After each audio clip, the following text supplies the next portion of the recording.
August tang tara English singa kunga taruk the Government of Manipur Secretary Home Department gi thokpane have sirol thaba mada KNO amasum UPF Kuki National Organization gi Chairman Secretary amasum UPF United People Front gi Chairman Secretary da thaba khangan sirol amada suspension of operation shu satnariba amasum ground rules sing shu cadre singna ngakna satnanaba attention tawnanaba wafam thamkhreb sirolama social media ra viral oirakli state asida thokliba ethnic class asida Koki Zomi group shu agreement gi in the government amasu Manipur government gi satnariba cadre singna thokliba violence asida sauna yawi khut yawi haiba serious allegation ama Koki Zomi shu group cadre singi mathakta leiri serious allegation kya matongnarakli Hariba thokriba thawdok kharagi mathaktasu investigation hauzik sathari habaga loinana militant group singa sina karigumba term of agreement singa si thuwaiba masagi designated camp sing thadoktuna thokriba conflict zone singda khulai puduna attack tawbada yauramba taragadi hariba thawdok singa duda ngakpi bangam loidaba unacceptable amasum mapung oiba su agreement asobo hangninga oihaba wafam yona phongtokli amuk ana phongdokladuna hairi karigumba cadre singna ground rules sing violating tawraduna masa masagi designated camp singdagi khulai sing puduna mapan thungna satpa masidanatana aini yadaba mowangda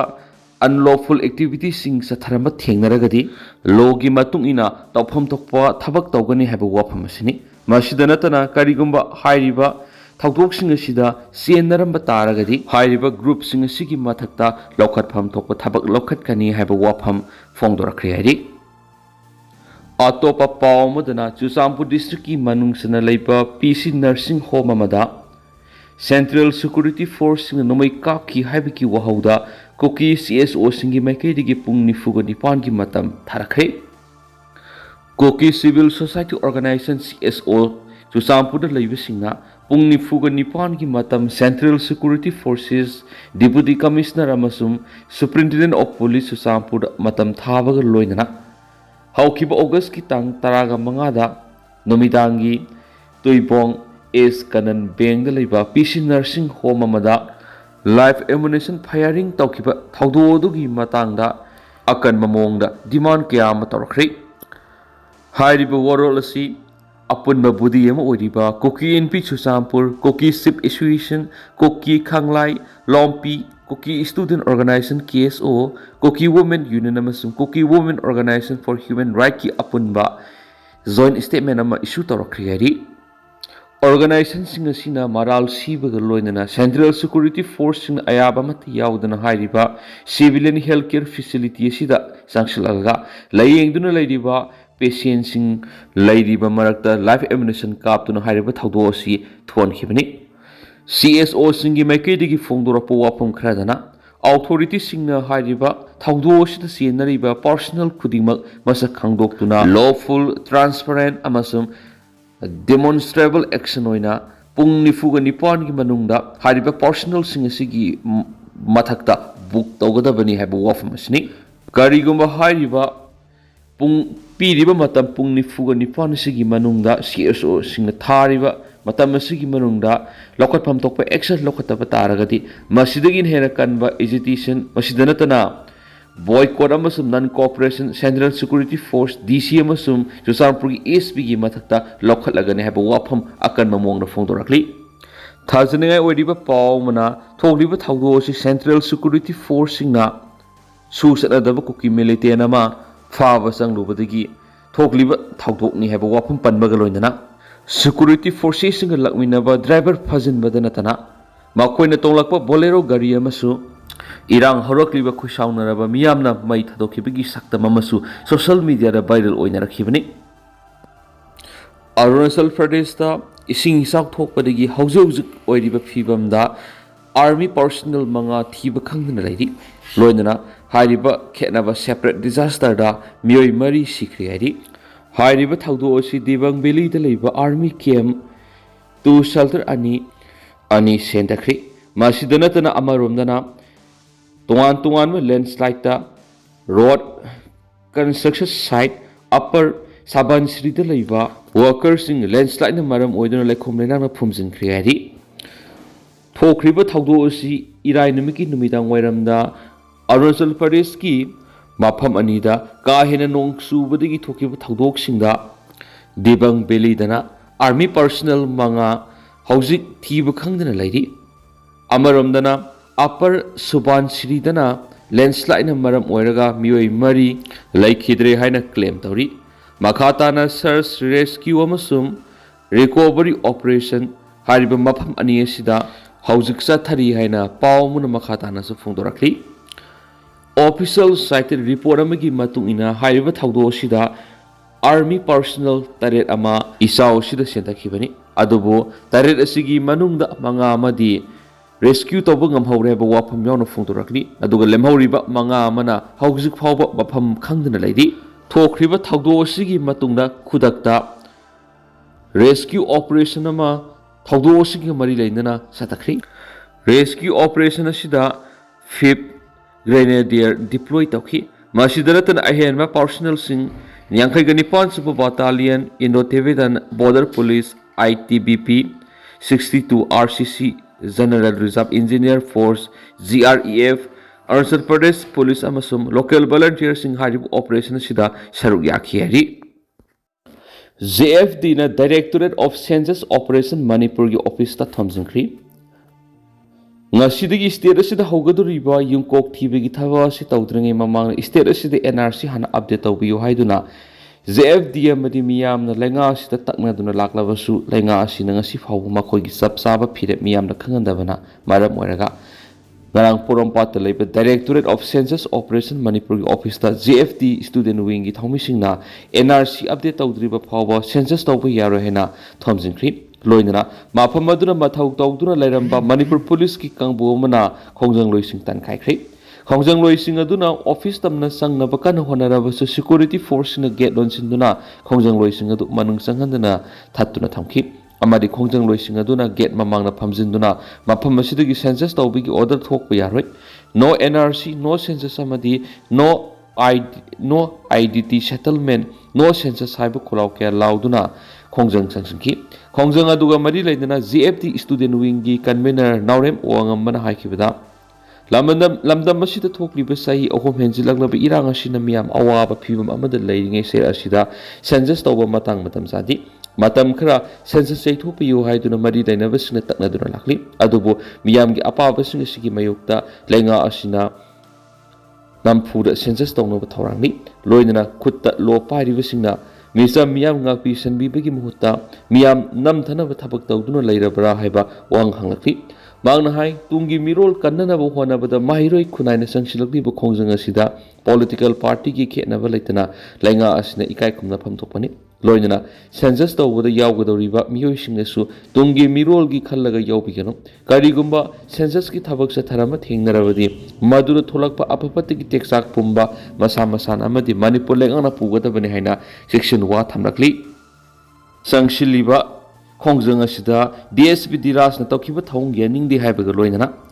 DSP Diras suspend tawdrabadi akanma khongjang sangshilagani masidana tana school student khuding wakna khongjang sangsinanaba sem sabiyu haiba JFD student wing gi maikedi gi su wafum kya ma phungtokpa laikhrei loinana suspend tawnabagi matam thakibani masagi furuk khakta khanma nemsa kibgen deputy CM oiba matiksa de LJP Manipur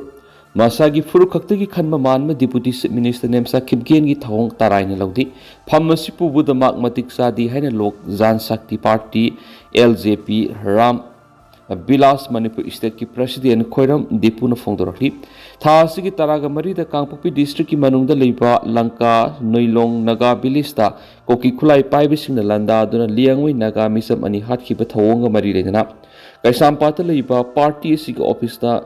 pangthokiba pawmising unabada Khoiram Dipuna mathaki wafam asi phongdokladuna makna hai Manipur gi irang asigi warusin purakna bo honabada deputy minister nemsa kipken masamaki asobu thodang lei haibasi kaukthokpagum lairi mak masama Kangpokpi district gi oibadana tana Kangpokpi gi kendra gi MLA ama oina Naga misam ani nauna hatkibasigi matangna wahi amata thamdaba ikainingani district asigi manungsanna konsa khulgi naga misam taruk hatkraba matungda tha asigi taraga marida labukta lausuduna laijaba Lanka Noilong khulgi khunja ani kuki khulai paibasingna tamthina hatkiba simak LJP Ram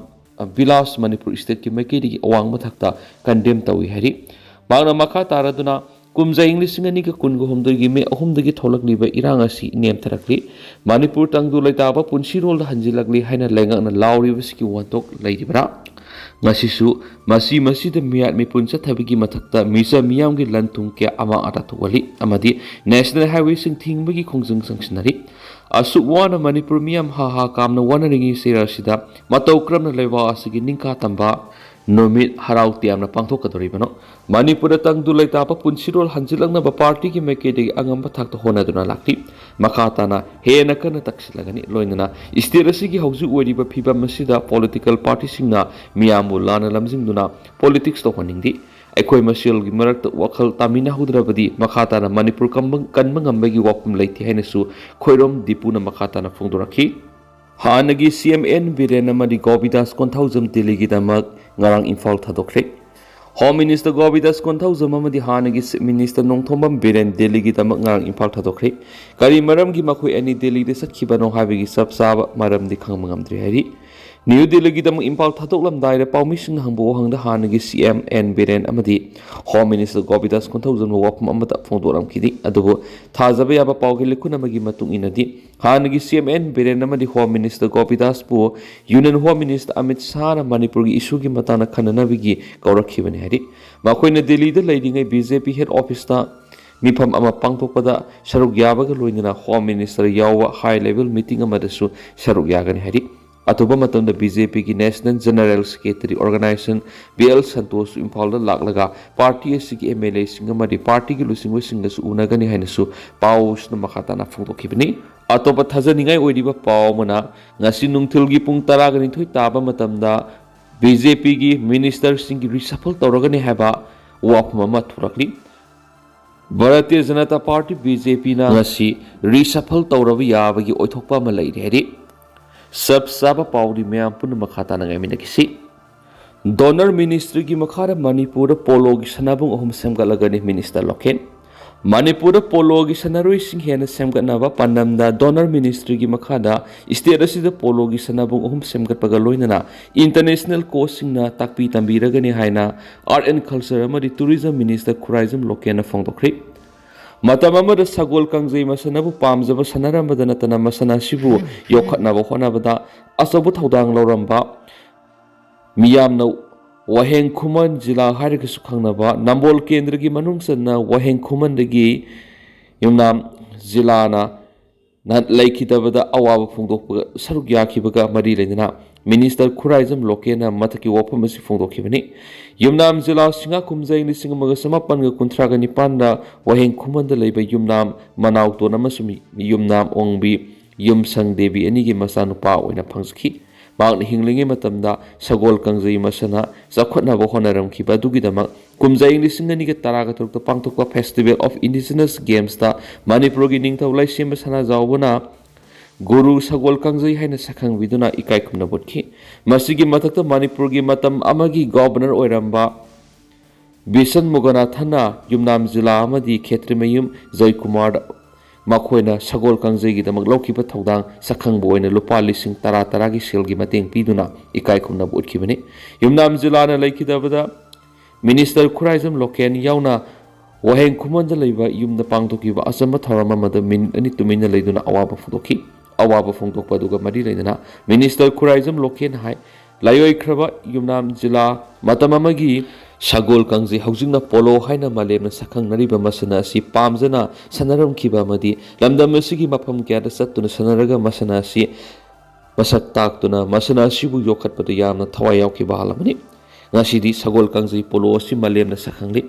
Pamna Sanaba Masana Masuari Adobo Masana Si Yokat Piramba Takpi Tambiramba Ahal Laman Sing Laishilakri India lengana lamdam masitagi haukiba sagol kangjai polo masana si yokhatnaba amadi afaba sanaroi kya puthoknaba pandamda lamdam masida sagol kangjai gi sanabung ahum bapal kangjai bung marjingda duga paubi tekte semgatnaba Ministry of Donor na ayaba piri masigi matakta polo masana si takpi tambinaba international course su tharaklagani masimak layoi khraba amadi hingliba sagol kangjai masana sigidama kathokbikhiba khonabiramba makhoi edugi mahai hauski mirol na phangmang amani ahal singa sibai koina kaukthokpakum thokti haina Minister Khuraizum Lokena phongdokli amaromda Minister Khuraizum Lokena ngasi Imphal West ki wangoi kendra gi manungsana yumnam huidro makha lekai da leiba haining soida Tourism Department gi miyeng makhada Eco Tourism Park singba sagatpagi thabak yengsinkhre Minister Eco Tourism Park asi semgatpagi progress amadi awat apasing yengsinkhi yengsinbagi khongsat aduda paumi singa unabada Minister Khuraizum Lokena Hairing so ecotourism park asi mapung fabo tourism destination amu oina semgatni haiba wakham su thamkhiena pawsta makhatari Manipur tangdu laitaba purangnaba BJP marufongna muthatpa mathau tare heba samjawadi party gi wafam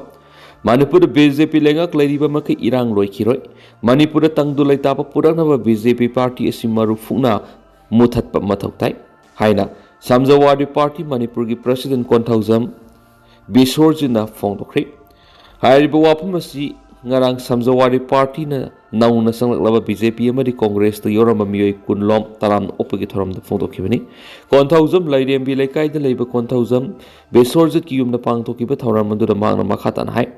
NRC Sanadringa the census Pangtona Valenga Sinohonarabli Besi Kudaktagi Lekotabani. Nampu Sapura census Atakiba Tolabadi. Manipurasi Lopkibegi Lambi the Sankshilaknavani Habu Kangmina Basangaki. Mount High Equi than a cookie kulai pibishing a liang Nagamisum and hot kiva tong Samjawari party na awang matakta yaningdi. Pali Valengas Lady Bamakai Asiguma Taudoxing Hanjin Hanjina Tolak Henning Aditi. Misa Miam Nag